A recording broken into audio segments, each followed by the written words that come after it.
Hey guys, welcome back to my YouTube channel. और मैं ऐसा करता हूँ कि आप सभी ठीक होंगे। तो फिर गाइस, इससे पहले जो है मैंने आप लोगों को धातु संकुलों में ऊष्मागतिकी स्थायित्व को बताया था, है ना। अगर नहीं देखे हैं तो फिर डिस्क्रिप्शन में लिंक दिया हुआ है, आप लोग जाके देख सकते हैं। तो फिर गाइस, आज हम देखने वाले हैं उसी वीडियो का सेकंड पार्ट, ऊष्मागतिकी स्थायित्व को प्रभावित करने वाले फैक्टर, है ना। कई बार एग्जाम में जो है ऊष्मागतिकी स्थायित्व को प्रभावित करने वाले फैक्टर बताइए, ऐसा एग्जाम में आता है। तो फिर आपको जो है इसको लिखना है ना। तो फिर चलिए, सबसे पहले तो जो है ऊष्मागतिकी स्थायित्व, जो कि मैंने पहले ही आप लोगों को बता दिया है। तो फिर यहाँ पर थोड़ा सा उसका डेफिनेशन जो है हम फिर से देख लेते हैं। केंद्रीय धातु आयन तथा लिगैंड संयुक्त होकर के कॉम्प्लेक्स बनाते हैं। इस प्रक्रिया में उत्सर्जित ऊष्मा संकुल के स्थायित्व का निर्धारण करती है। संकुल निर्माण में जितनी अधिक ऊष्मा उत्सर्जित होती है, वह कॉम्प्लेक्स उतना ही अधिक स्थायी होता है। कॉम्प्लेक्स का यह स्थायित्व थर्मोडायनेमिक स्टेबिलिटी कहलाता है। ठीक है गाइस, केंद्रीय धातु आयन और लिगेंड्स जो है मिल करके कॉम्प्लेक्स का फॉर्मेशन करते हैं, ये हम सभी को पता है। अब ये जो केंद्रीय धातु आयन और लिगेंड्स है गाइस, ये मिल करके जब संकुल का निर्माण करते हैं, कॉम्प्लेक्स का निर्माण करते हैं, तो फिर इस क्रिया में जो है ये कुछ ऊष्मा जो है रिलीज करते हैं। ठीक है, और ये जो ऊष्मा रिलीज करते हैं गाइस, ये उस कॉम्प्लेक्स के स्थायित्व का जो है निर्धारण करती है। अर्थात जितना अधिक ऊष्मा उत्सर्जित होगा या जितना अधिक ऊष्मा रिलीज होगा, वो कॉम्प्लेक्स उतना ही अधिक स्थायी होगा। ठीक है, इस प्रकार से जो संकुल है, जो कॉम्प्लेक्स है, वो स्थायित्व को प्राप्त करता है। तो फिर उसी स्थायित्व को जो है थर्मोडायनेमिक स्टेबिलिटी या ऊष्मागतिकी स्थायित्व जो है कहते हैं। ठीक है, आई होप आप लोगों को समझ आया होगा। अब चलिए देखते हैं कॉम्प्लेक्स के थर्मोडायनेमिक स्टेबिलिटी को प्रभावित करने वाले फैक्टर्स। अब कौन कौन से फैक्टर हैं जो ऊष्मागतिकी स्थायित्व को जो इफ़ेक्ट करते हैं, वो हम देख लेते हैं। अब मैं यहाँ पे आप लोगों को थोड़ा सा बता दूंगा, जो कॉम्प्लेक्स है वो किससे किससे मिल करके बना होता है, धातु आयन और लिगैंड से, है ना। तो फिर जो उसका स्थायित्व है गाइस, वो किस पर डिपेंड करेगा, धातु आयन और कॉम्प्लेक्स के गुण पर ही निर्भर करेगा, है ना। तो फिर वही यहाँ पर हम लोग देखेंगे कॉम्प्लेक्स के थर्मोडायनेमिक स्टेबिलिटी को प्रभावित करने वाले फैक्टर्स। तो फिर इसमें क्या आ जाएगा, धातु आयनों की प्रकृति और लिगैंड्स की प्रकृति, है ना।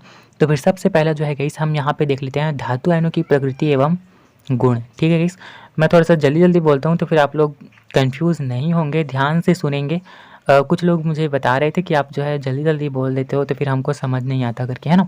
अगर समझ नहीं आता है तो फिर दोबारा कमेंट करेंगे, तो फिर मैं दोबारा बताने का प्रयास जो है ज़रूर करूँगा। ठीक है, तो फिर देख लेते हैं धातु आयनों की प्रकृति एवं गुण, ये जो है किस प्रकार से कॉम्प्लेक्स के स्थायित्व को प्रभावित करते हैं। ठीक है गाइस, धातु आयन के नेचर मुख्यतः उनके फिजिकल प्रॉपर्टीज़ पर निर्भर करती है, जो निम्नानुसार है।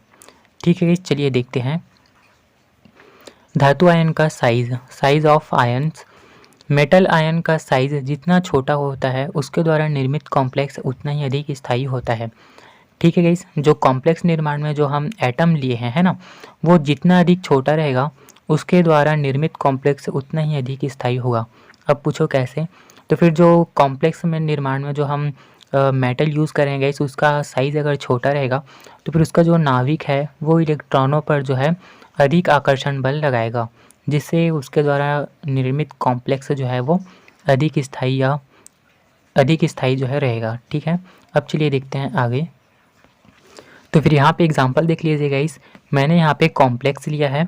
यहाँ पे जो है मेटल आयन, जैसे कि यहाँ पे बेरिलियम है, यहाँ पर मैग्नीशियम है, यहाँ पे कैल्शियम है, उनका साइज़ जो है दिया हुआ है। इधर से देखिए, यहाँ पर 0.31 है, यहाँ पे 0.65 है, यहाँ पे 0.99 है ना। मतलब देखें तो फिर ऐसे जो है बढ़ रहा है। ठीक है, तो फिर हमने अभी क्या पढ़ा था, जो मेटल आयन है उसका साइज जितना अधिक छोटा रहेगा, जितना छोटा रहेगा उसका स्थायित्व जो है उतना ही अधिक होगा, है ना। तो फिर इसका स्टेबिलिटी का क्रम कैसा होगा, इधर से जो है बढ़ेगा, है ना।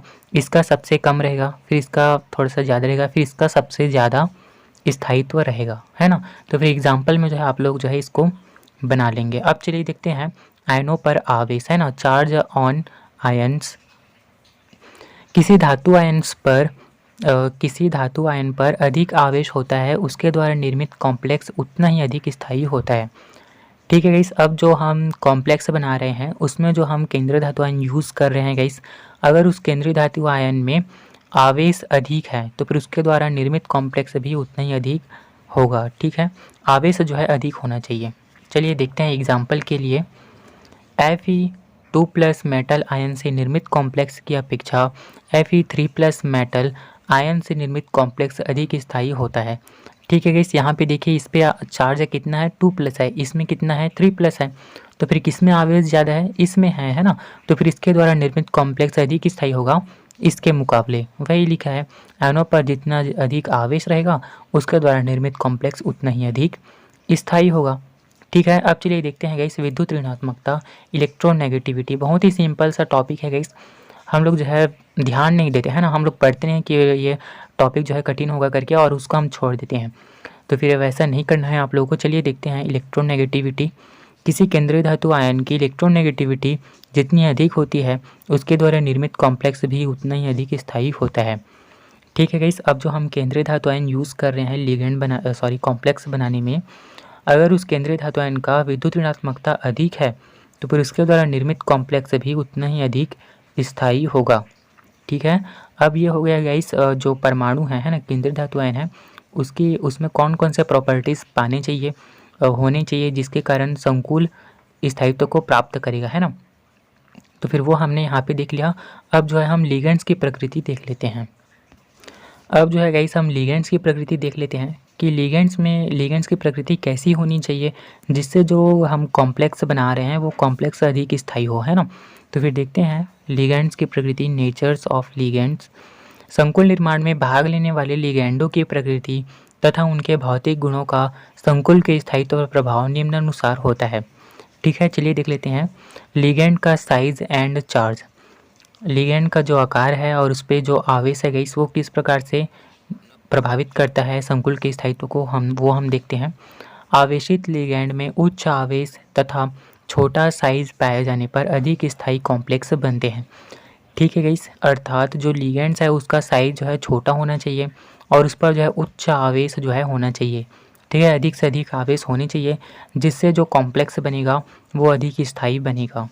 ठीक है, चलिए जैसे कि एग्जांपल देख लेते हैं। एफ ही बोल रहा था मैं। F- आयन का छोटा आकार होता है अतः फ्लोरो संकुल अधिक स्थायी होता है, जबकि क्लोरो कॉम्प्लेक्स कम स्थायी होता है। अर्थात इसका जो आकार है गाइस वो छोटा होता है और इसका जो है आकार है वो बड़ा होता है ना। तो फिर इसके द्वारा जो कॉम्प्लेक्स बनेगा वो अधिक स्थायी होगा क्लोरो के मुकाबले में। ठीक है, तो फिर वही लिखा है साइज एंड चार्ज। आगे देखते हैं गाइस लिगेंड्स की क्षारीय शक्ति। अब देखिए गाइस जो कॉम्प्लेक्स है ना, कॉम्प्लेक्स कंपाउंड बनाने वाले लिगेंड्स की क्षारीय शक्ति जितनी अधिक होती है कॉम्प्लेक्स उतना ही अधिक स्थायी होता है। ठीक है, जिस लिगेंड्स की जो क्षारीय शक्ति है गाइस वो जितनी अधिक होगी उसके द्वारा निर्मित कॉम्प्लेक्स भी उतना ही अधिक स्थायी होगा। ठीक है गाइस, फिर इसके बाद है गाइस कीलेट इफेक्ट, कीलेट प्रभाव, है ना। इसके बारे में मैं अलग से प्रॉपर वीडियो बनाऊंगा गाइस ताकि आप लोगों को पूरा समझ में आए। कीलेट प्रभाव जो है वेरी इंपॉर्टेंट टॉपिक है गाइस, वेरी इंपॉर्टेंट क्वेश्चन है, ये एग्ज़ाम में आता ही आता है ना। मान लीजिए कि एग्ज़ाम में आएगा ही आएगा, तो फिर इसके बारे में मैं अलग से प्रॉपर वीडियो बनाऊँगा। तो फिर ये जो कीलेट इफेक्ट है गाइस आपको जो है इस लिगेंड वाले में ही लिखना है ना। अगर आता है ऊष्मागतिकी स्थायित्व को प्रभावित करने वाले कारक लिखिए तो फिर आपको जो है इसको लिगेंड्स की प्रकृति में ही लिखना है, लेकिन मैं इसको जो है अलग से बनाने वाला हूँ। ठीक है, तो फिर चलिए गाइस आई होप ये वीडियो आप लोगों के लिए हेल्पफुल हुआ है। अगर हुआ है तो फिर प्लीज़ वीडियो को लाइक करेंगे, चैनल को सब्सक्राइब करेंगे, दोस्तों में भी शेयर करेंगे ताकि उनका भी फ़ायदा हो। और थैंक यू गाइस।